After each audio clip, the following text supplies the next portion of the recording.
The book of Genesis, chapter 13.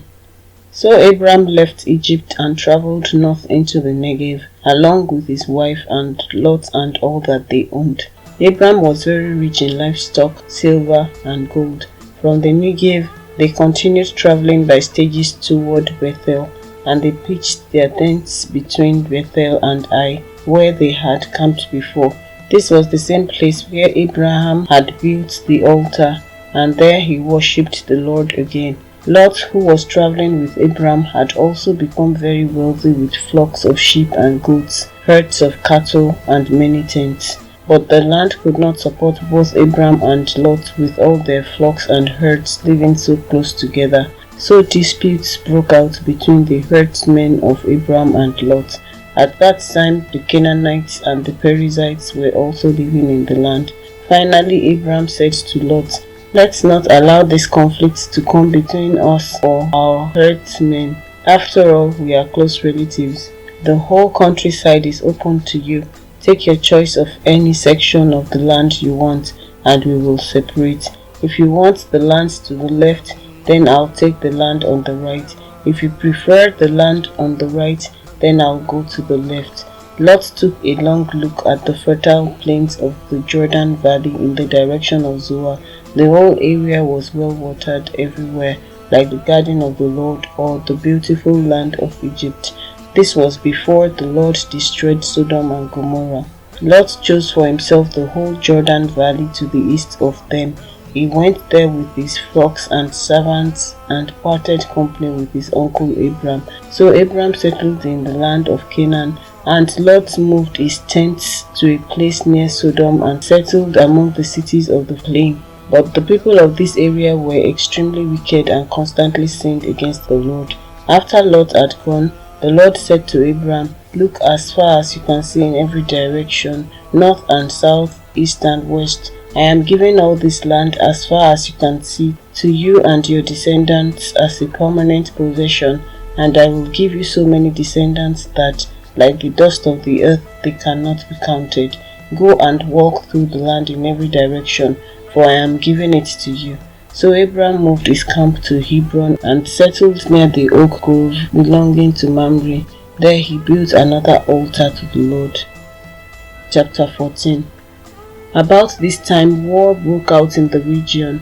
King Amraphel of Babylonia, King Arioch of Elasar, King Kedorlaomer of Elam, and King Tidal of Goim fought against King Bera of Sodom, King Bashar of Gomorrah, King Shinab of Admah, King Shemeber of Zeboim, and the king of Bela, also called Zoar. This second group of kings joined forces in Siddim Valley, that is, the Valley of the Dead Sea. For 12 years they had been subject to King Kedorlaomer, but in the 13th year they rebelled against him. 1 year later, Kedorlaomer and his allies arrived and defeated the Rephites at Ashteroth Canaan, the Zuzites at Ham, the Emites at Shaveh Kiriathim, and the Horites at Mount Seir, as far as El Paran at the edge of the wilderness. Then they turned back and came to En Mishpat, now called Kadesh, and conquered all the territory of the Amalekites, and also the Amorites living in Azazon Tamar. Then the rebel kings of Sodom, Gomorrah, Admah, Zeboim, and Bela, also called Zoar, prepared for battle in the Valley of the Dead Sea. They fought against King Kedorlaomer of Elam, King Tidal of Goim, King Amraphel of Babylonia, and King Arioch of Elasar, 4 kings against 5. As it happened, the Valley of the Dead Sea was filled with tar pits, and as the army of the kings of Sodom and Gomorrah fled, some fell into the tar pits, while the rest escaped into the mountains. The victorious invaders then plundered Sodom and Gomorrah and headed for home, taking with them all the spoils of war and food supplies. They also captured Lot, Abram's nephew, who lived in Sodom, and carried off everything he owned. But one of Lot's men escaped and reported everything to Abram the Hebrew, who was living near the oak grove belonging to Mamre the Amorite. Mamre and his relatives, Eshcol and Aner, were Abram's allies. When Abram heard that his nephew Lot had been captured, He mobilized the 318 trained men who had been born into his household. Then he pursued Kedorlaomer's army until he caught up with them at Dan. There he divided his men and attacked during the night. Kedorlaomer's army fled, but Abram chased them as far as Hobah, north of Damascus. Abram recovered all the goods that had been taken, and he brought back his nephew Lot with his possessions and all the women and other captives. After Abram returned from his victory over Kedorlaomer and all his allies, the king of Sodom went out to meet him in the valley of Shaveh, that is the king's valley, and Melchizedek, the king of Salem, and a priest of God Most High, brought Abram some bread and wine. Melchizedek blessed Abram with this blessing: Blessed be Abram by God Most High, creator of heaven and earth, and blessed be God Most High, who has defeated your enemies for you. Then Abram gave Melchizedek a tenth of all the goods he had recovered.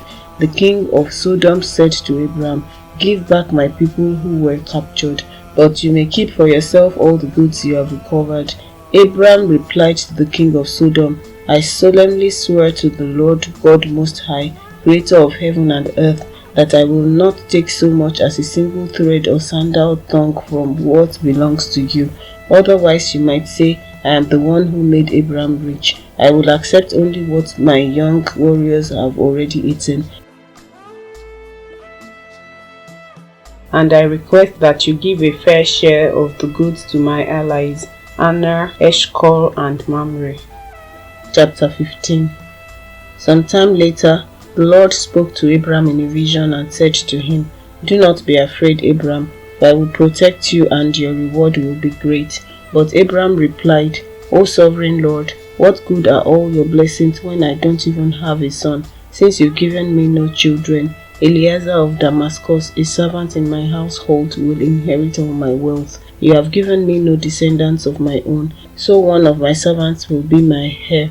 Then the Lord said to him, No, your servant will not be your heir, for you will have a son of your own who will be your heir. Then the Lord took Abram outside and said to him, Look up into the sky and count the stars if you can. That's how many descendants you will have. And Abram believed the Lord, and the Lord counted him as righteous because of his faith. Then the Lord told him, I am the Lord who brought you out of Ur of the Chaldeans to give you this land as your possession. But Abram replied, O sovereign Lord, how can I be sure that I will actually possess it? The Lord told him, Bring me a 3-year-old heifer, a 3-year-old female goat, a 3-year-old ram, a turtle dove, and a young pigeon. So Abram presented all this to him and killed them. Then he cut each animal down the middle and laid the halves side by side.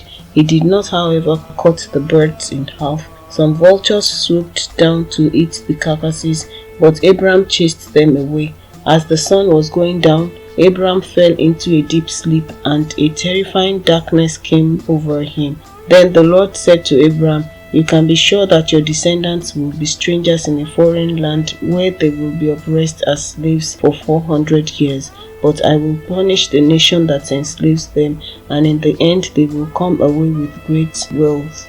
As for you, you will die in peace and be buried at a ripe old age. After 4 generations, your descendants will return here to this land, for the sins of the Amorites do not yet warrant their destruction. After the sun went down and darkness fell, Abram saw a smoking firepot and a flaming torch pass between the halves of the carcasses. So the Lord made a covenant with Abram that day and said, I have given this land to your descendants, all the way from the border of Egypt to the great Euphrates River, the land now occupied by Kenites, Kenizzites, Kadmonites, Hittites, Perizzites, Rephites, Amorites, Canaanites, Girgashites, and Jebusites. Chapter 16. Now Sarai, Abram's wife, had not been able to bear children for him, but she had an Egyptian servant named Hagar. So Sarai said to Abram, The Lord has prevented me from having children. Go and sleep with my servant. Perhaps I can have children through her. And Abram agreed with Sarai's proposal. So Sarai, Abram's wife, took Hagar, the Egyptian servant, and gave her to Abram as a wife. This happened 10 years after Abram had settled in the land of Canaan. So Abraham had sexual relations with Hagar, and she became pregnant. But when Hagar knew she was pregnant, she began to treat her mistress Sarai with contempt. Then Sarai said to Abraham, "This is all your fault. I put my servant into your arms, but now that she's pregnant, she treats me with contempt. The Lord will show you who's wrong, you or me." Abraham replied, "Look, she is your servant, so deal with her as you see fit." Then Sarai treated Hagar so harshly that she finally ran away. The angel of the Lord found Hagar beside the spring of water in the wilderness along the road to shore. The angel said to her, "Hagar, Sarai's servant, where have you come from and where are you going?" "I'm running away from my mistress Sarai," she replied. The angel of the Lord said to her, "Return to your mistress and submit to her authority." Then he added, "I will give you more descendants than you can count." And the angel also said, "You are now pregnant and will give birth to a son. You are to name him Ishmael, which means God hears, for the Lord has heard your cry of distress. This son of yours will be a wild man, as untamed as a wild donkey. He will raise his fist against everyone, and everyone will be against him. Yes, he will live in open hostility against all his relatives." Thereafter, Hagar used another name to refer to the Lord who had spoken to her. She said, "You are the God who sees me." She also said, "Have I truly seen the one who sees me?" So that well was named Belaharoi, which means well of the living one who sees me. It can still be found between Kadesh and Bered. So Hagar gave Abraham a son, and Abraham named him Ishmael. Abraham was 86 years old when Ishmael was born.